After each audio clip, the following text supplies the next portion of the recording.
faz parte do processo. Então, como o convite que nos foi dado foi para falar dessa carta 36, que alguns assombra, outros estimula para questionar o que tem por trás dessa cruz, né? E aí, a primeira coisa, eu fiquei me perguntando o que esse símbolo significa para mim, para a minha vida, para que eu pudesse trazer algumas reflexões para vocês. Algumas eu não vou aprofundar tanto, que no momento não vejo ainda a importância, mas é alguma coisa para a gente questionar, refletir em torno disso. E aí a primeira coisa que eu me perguntei, que eu procurei observar, né, na proposta dessa, que não dá para ler, mas eu leio para vocês, dessa ideia, quando fala assim cruz, que a gente está falando em cruz, lembra crucificação. Né? Ainda que não tenha sido um castigo, uma condenação para uma pessoa só, teve uma figura pública e que foi crucificada, que até hoje faz-se presente em diversos segmentos religiosos, e principalmente dentro do cristianismo, né, que é o símbolo máximo do cristianismo. E aí buscar lá a crucificação, e que era um método de execução criado lá na Pérsia, e que era voltado para aqueles que cometiam delitos, né? Eu diria até aqueles que não tinham cometido delitos, mas na visão do povo que liderava na época, se condenava e era crucificado. Então, durante o Império de Alexandre, em 330 a.C., e aí tornou-se uma opção de execução também muito utilizada pelos romanos. Então, a crucificação, em termos assim, mais detalhes, se a gente parar para observar em termos físicos na época, era um processo terrível, que tinha um abalo físico, mental, emocional absurdo, porque não era o ato em si do ser ficar lá crucificado tão somente. Antes da crucificação, a pessoa era duramente penalizada, agredida, flagelada. Muitas vezes morria antes de ser posta na cruz. O ato de crucificar-se eu digo que era um clímax de uma série de um conjunto de minutos de sofrimento e dor e humilhação muito grande.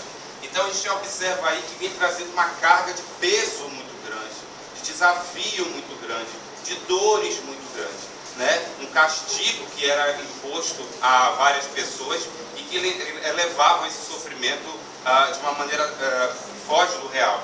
Eu tentei me imaginar, eu fiz esse exercício, que eu sou meio estranho, né? Eu tentei me imaginar sendo crucificado. Nossa, foi muito... Li detalhes, foi muito para tentar sentir aquela dor, né, física que mexia no meu eu.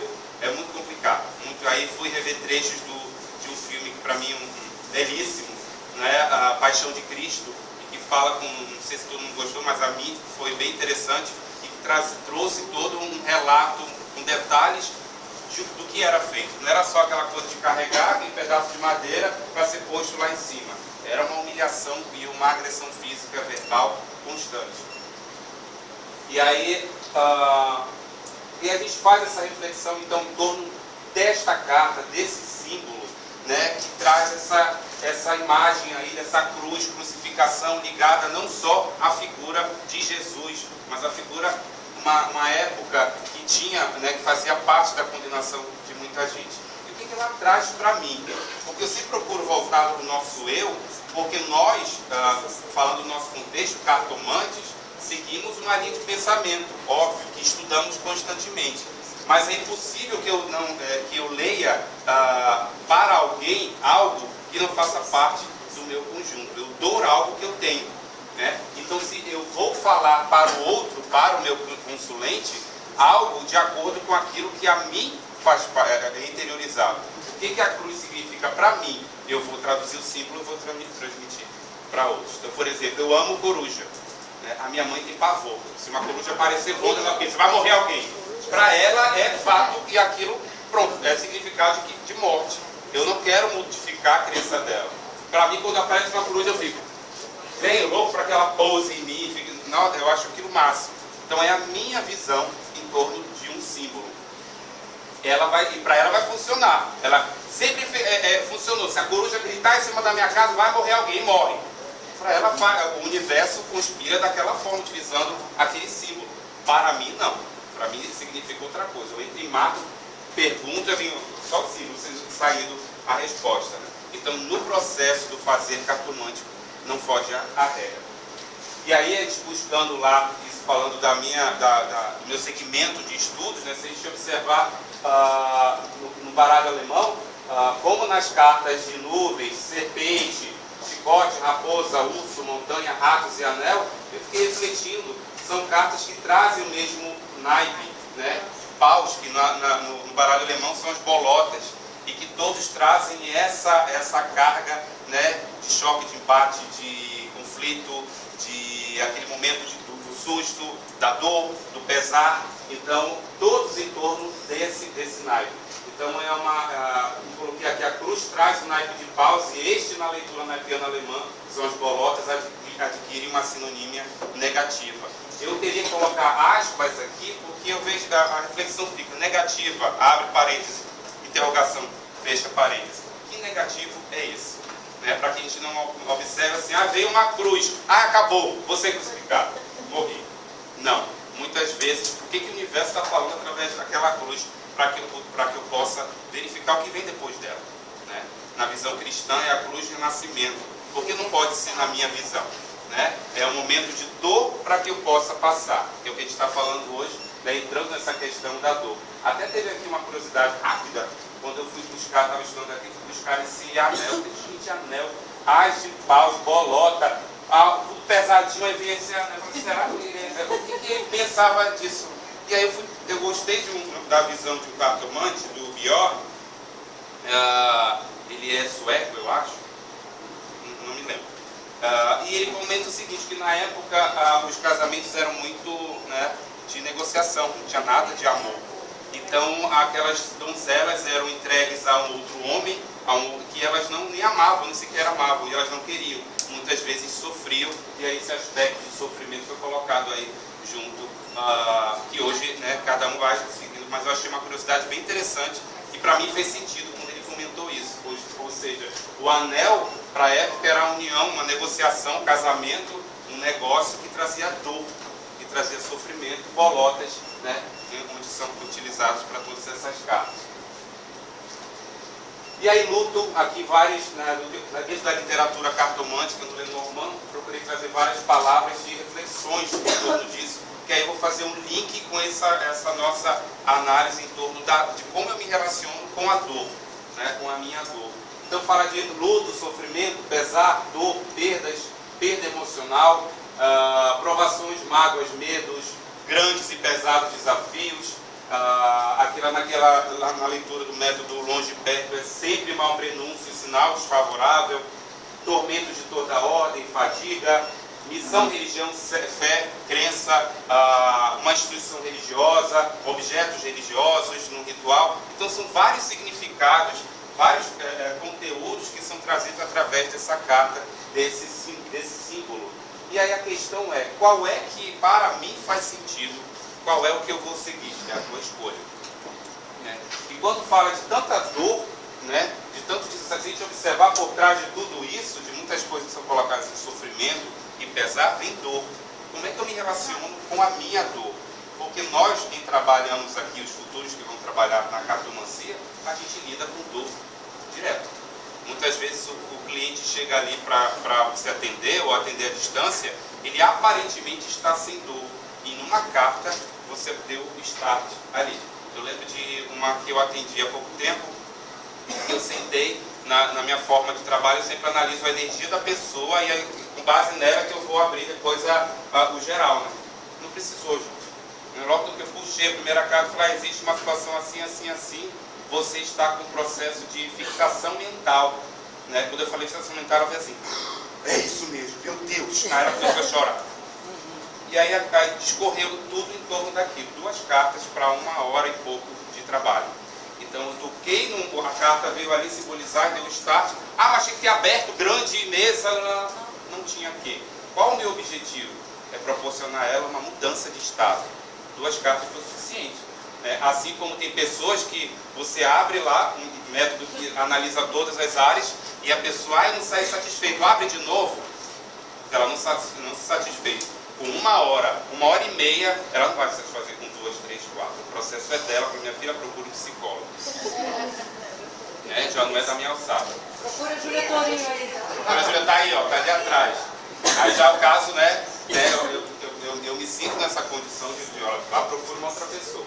E aí a gente vai observando assim, esses momentos de dor física e moral, que né, lidando com a dor humana, muitas vezes nós temos crenças que nos impõem a como se não tivéssemos que sofrer. Eu não posso sofrer, eu não posso sentir dor. Quem disse? Se a gente olhar lá para trás, às vezes está lá. Quando acontece de algo que você faz, pai, mãe, avô, avó, tio, tia, disse que você não deveria sentir aquilo. Né? O homem não chora, ou engole o choro. E ali você fez uma leitura, a pessoa não teve intenção. Você fez uma leitura que você não pode sofrer. E nós podemos sofrer. Faz parte da natureza humana. Nessa questão, a gente observa esse estado de ansiedade, não só do que o outro chega, mas analisando o nosso. Por exemplo, quais são, se a gente parar para pensar rápido aí, quais são os momentos que mais a gente acha que perdeu paz na nossa vida? Muitos nós identificamos de maneira muito clara. Né? E de que maneira eu vou dar a volta por cima e ir adiante? Porque a proposta da vida, do universo, é que eu não viva a dor tão somente, mas que ela me sinalize algo para eu dar a volta por cima. Né, diante desses choques emocionais. Mas não é fácil, ninguém disse que é. Faz parte do processo. Né? Então, um cara chamado Stevenson, um poeta inglês, ele diz o seguinte, que eu achei maravilhoso. Quando uma porta se fecha, ficamos tão magoados com a porta que fechou que não vemos 99 portas abertas ao nosso redor. Então, aquele sofrimento, aquela dor, para mim só aquela dor. Eu estou apaixonadíssimo por alguém, aí aquela pessoa de repente mudou as suas necessidades afetivas. E ela mudou as necessidades e se afastou. E eu caio e me destruo em torno daquela como se não tivesse um monte. Aí, como foi um palestrante comentando essa palestra, ele falou uma coisa maravilhosa. Ele, no processo terapêutico, ele chegou para uma das moças que estava sofrendo demais. Ele falou, minha filha, você gosta de futebol? Ela, vá ao futebol. Grite gol. Quando todo mundo gritar, grite também junto. Coloque suas emoções para fora e olhe. Olha, tem 50 mil homens, todos para mim. Ou seja, ela saiu daquela uma porta e olhou as 99. E às vezes a gente fica focado naquilo que nos faz aumentar a dor, sem observar que existem outras possibilidades. Tem uma frase que eu gosto muito. Tudo que você foca, expande. É aquele momento que você, de repente, escolhe comprar uma roupa. Ninguém tem. Quando eu olho, meu Deus, eu vi um monte de gente com aquela roupa. Elas sempre estiveram com aquela roupa. Só que eu não observava, não era meu foco. Quando eu foco, expande, né? Vai expandir, aumenta, o meu cérebro vai observar mais aquilo. É aquela pessoa que compra um carro azul, que ninguém tem aquele carro azul. Ela compra, todo mundo tem um carro, tem um monte. Estava lá andando, mas não era meu foco. Aquilo que eu foco, expande. Então a dor é um mecanismo de defesa. Analisando fisiologicamente, né, na fisiologia da dor, em termos corporais, ela é um mecanismo de defesa, olha só, né, que alerta o cérebro que os tecidos estão em perigo. É como se dissesse assim, ei, para tudo e observa que tem alguma coisa acontecendo de errado e pode ficar pior. É a dor. É um sinalizador de algo, então ela é tua amiga. Ela não é ruim. Né? Isso eu estou falando de fisiologia. Não estou falando nem psicológico e emocional, fisiológico. Então o cérebro envia um sinal. Ainda que a dor possa ser iniciada e tenha ocorrido danos físicos aos tecidos. Pode estar ocorrendo algum dano ou não. A dor é para te avisar que algo está acontecendo. É um alerta de um perigo. Ou seja, o teu amigo, você está andando ali, você está distraído, meio eu, né? Aí vem a rua e o carro quase atropela, a pessoa te puxa.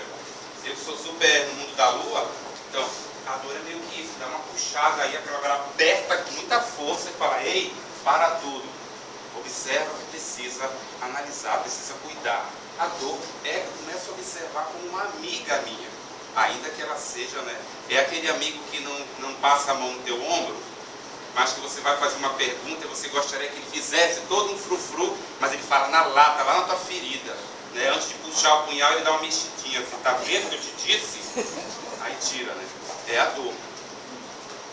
A resposta à dor propriamente dita é um fenômeno que envolve componentes sensoriais, né? Sensações, né? Calor, dor física, né? Tudo que é ligado ao corpo físico. e que abala e mexe no meu aspecto psicológico, emocional e comportamental. Porque há uma interação emoção-corpo, mas há uma interação corpo-emoção. Muitas vezes eu estou bem espiritualmente, mas se eu tiver com fome, aí você vai ver o Satanás. A gente quando fica com fome, como eu, fica, ou com sono, eu tenho medo de mim mesmo. Porque eu posso estar assim, você é um ser de luz. Não, toda luz tem uma sombra. Já começa por aí. Então eu posso estar espiritualmente bem, mas o meu corpo está abalado, ele precisa comer, ou precisa dormir. Então eu estou embotado, não fale comigo, não diga que me ama, porque eu não vou te amar nesse momento. Eu não estou disposto a amar. Eu quero comer e dormir. Simples assim. Faz parte da natureza humana. E a gente fica se condenando porque sente isso ou aquilo. A dor emocional, diferente da lesão material, ela implica uma angústia no corpo todo. Aí o processo é geral. Né? A impressão física parece real. Quando aquela pessoa fala, eu sinto uma dor no meu coração. Não acredito que todo mundo já passou aquele momento de dor emocional profunda, que a gente sente aquela dor no peito. É a impressão emocional que vai lá para o teu corpo físico. É óbvio que mexe, né? Há uma descarga de hormônios muito grande no teu organismo físico. A tua forma de comunicação cerebral muda. Né? A neurociência hoje estuda isso e é comprovado cientificamente de que eu posso mudar a forma das comunicações entre as células do cérebro, entre os neurônios. Né? E um neurônio com o outro se comunicam em descargas elétricas chamadas sinapses. Então, se eu mudar a forma de ativar o meu cérebro, eu mudo o meu comportamento e a forma de ver a vida. Isso é científico, isso é fisiológico e vai afetar na minha forma de agir na vida. Então, sintomas de aperto no peito, dificuldade de respirar, sensação que o coração vai se partir, tudo isso a dor emocional traz, faz parte. É acolher a minha própria dor ou alguém que chega assim.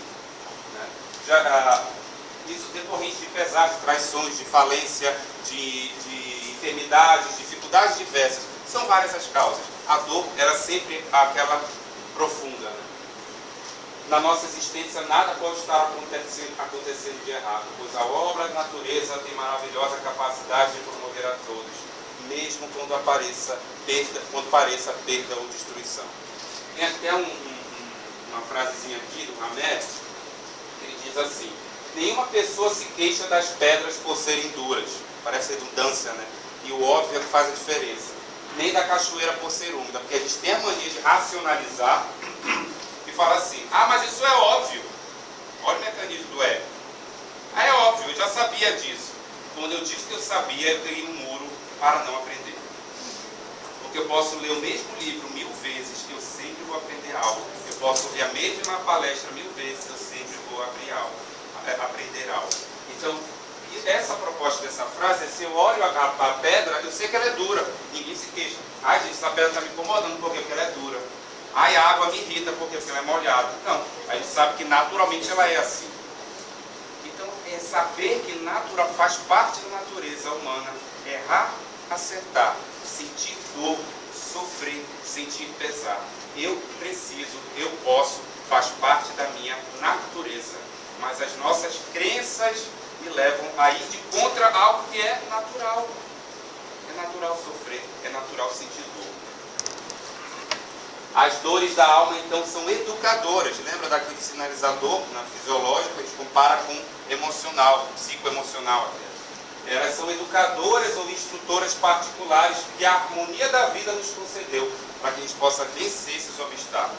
Surgiu um processo que me gerou dor, eu tenho como vencer. Como? Aí veio a grande pergunta, né? Pensa que é fácil? Como é que eu faço isso? Ninguém disse que é fácil.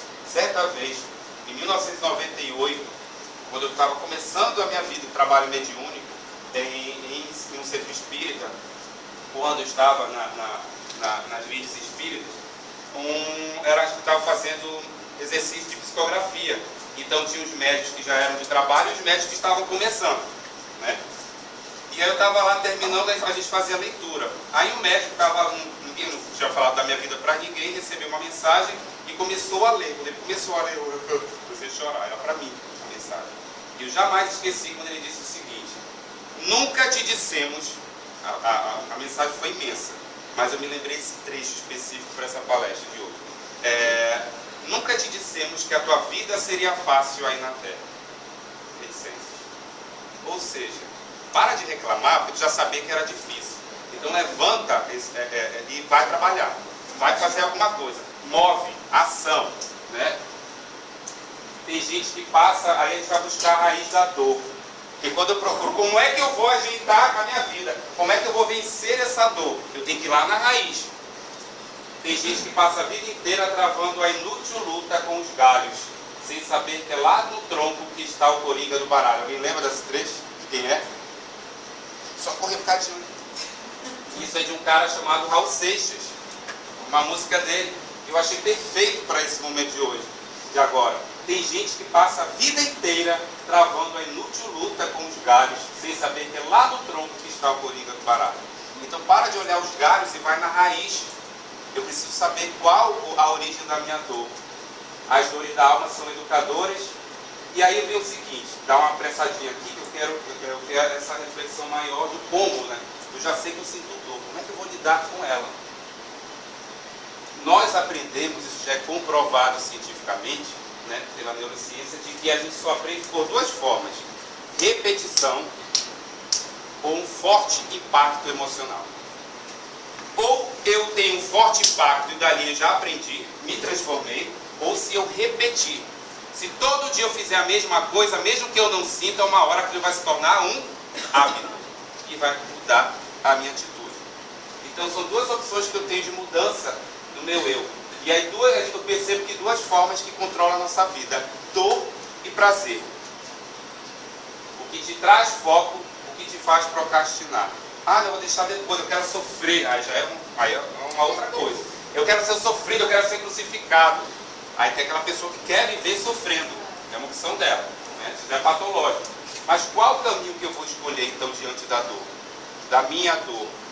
Qual é o caminho que o meu consulente está escolhendo? Para que eu possa criar mudança na minha vida, eu preciso associar dor àquilo que eu não quero e prazer àquilo que eu realmente quero. Então aquilo que eu não quero, eu associo dor. Aquilo que eu não quero, me dá verdadeiro prazer. E o posicionamento é imprescindível. Aqui eu vou dar uma puladinha aqui, depois a gente vai ter outra oportunidade de falar, eu vou apanhar aqui. E aí tem uma palavra interessante que é neuroassociação. O prazer antecipado que a gente obtém, que é chamado motivação. Eu senti no momento de dor o motivo para poder vencer essa dor. Na neurociência estuda-se o seguinte, que a ativação de um sistema chamado sistema de recompensa, vocês podem pesquisar aí, é bem interessante, isso é analisado em termos cerebrais, não é apenas uma resposta ao que já deu certo. Com base nas experiências anteriores daquilo que dá certo, o cérebro é capaz de criar expectativas sobre o que pode vir a dar certo. E nesses casos, o sistema de recompensa é ativado por antecipação. E aí me gera prazer que eu tenho motivação. Olha só que legal. Porque para o nosso cérebro, gente, não importa se está acontecendo de fato ou não.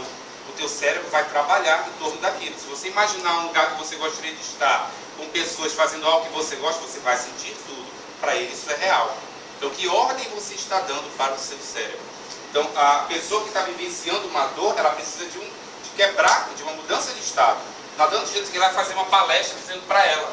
Né? A mesma coisa a cada um de nós. Precisa quebrar o estado para depois iniciar o processo de mudança. E aí lembrando que então atitudes repetidas são decorrentes, elas modificam minhas crenças. Eu vou fazer aquilo de acordo com o que eu acredito. E isso vão trazer os resultados. A importância de tudo na nossa vida, gente, que essa é a reflexão maior em torno dessa carta, dessa mensagem, é celebrar.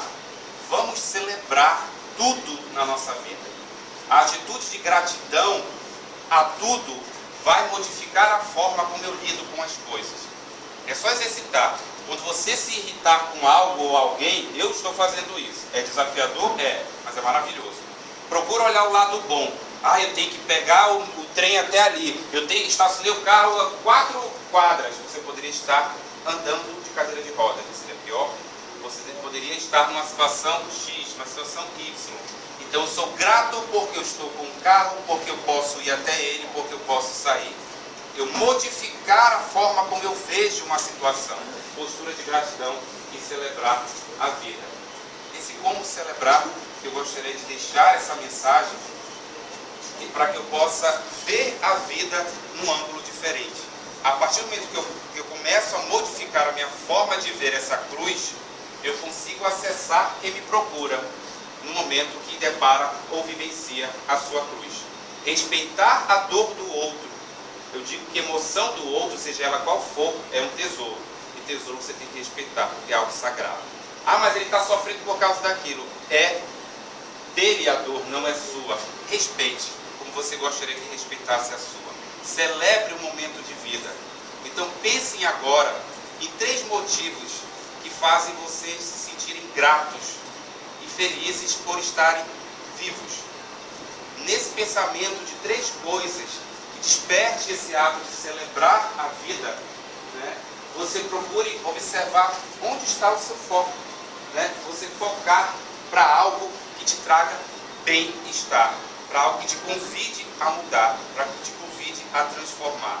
Não olhe a tua cruz, a tua dor como uma inimiga. Busca exercitar a forma de olhá-la como tua amiga. E isso é exercitar o amor. Né? Isso é a forma de amar essa dor que nos convida a transformar dia a dia um pouco mais a nossa vida para melhor. Um excelente trabalho para todos, um excelente momento de estudo e confraternização. Em nome assim, o abuso de desejar em nome da Tânia, de toda a equipe, um excelente quinta mesa redonda das cartas ciganas. Sejam todos